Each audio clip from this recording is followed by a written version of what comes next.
Question number 6, Honourable Annette King. Thank you, Mr Speaker. My question is to the Minister of Health.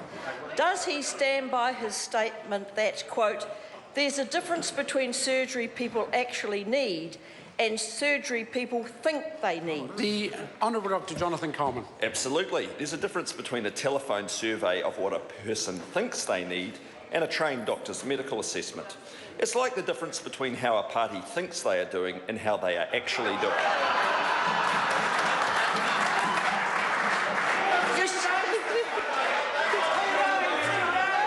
Order.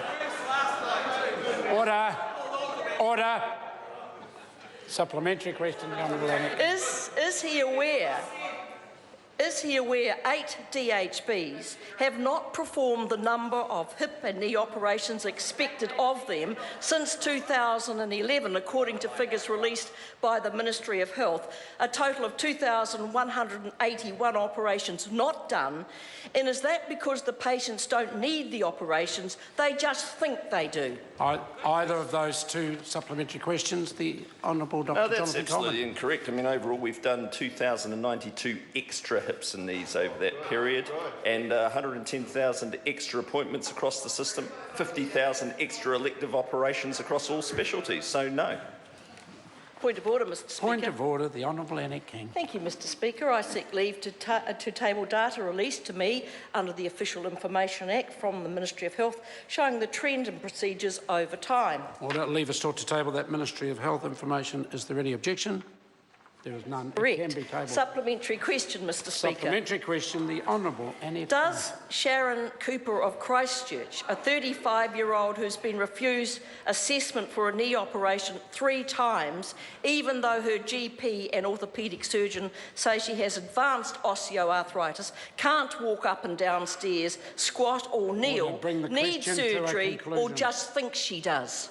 The Honourable Dr Jonathan Coleman. Well, as the member has said herself in the past, it's better to help patients than use them. So if the member would like to send the details through to me, I'd be happy to take a look. Supplementary question, the Honourable Annette King. Does Janet Frame, a 66-year-old who's been waiting for a shoulder operation recommended by her surgeon and now reliant on home support, injections for pain, and has become inactive, just think she needs surgery, or could she actually need it? The Honourable Dr Jonathan Coleman. Well, I'm obviously not familiar with that lady's case, but once again, rather than using her, why don't you send the details through? We will see if we can help her.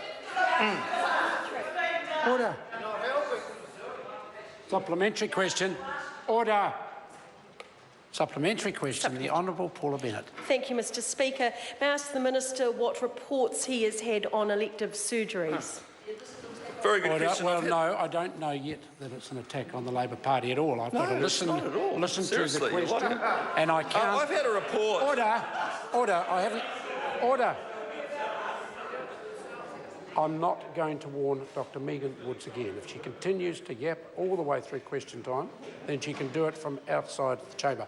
The Honourable Dr Jonathan Coleman. I've had a report from a Mrs J.A. of New Plymouth who writes, "Dear Sir, I'd just like to inform you I had a hip operation on the 7th of March. I'd like to let you know the service was excellent from the op to the food and aftercare, tops all the way. The doctors and nurses couldn't do enough for me.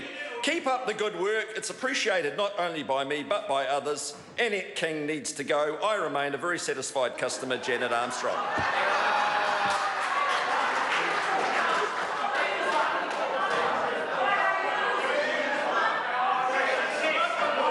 Order. Order. So for the Honourable Annette King, that's a very good reason why I cannot anticipate an answer. Nukarako, question number 7.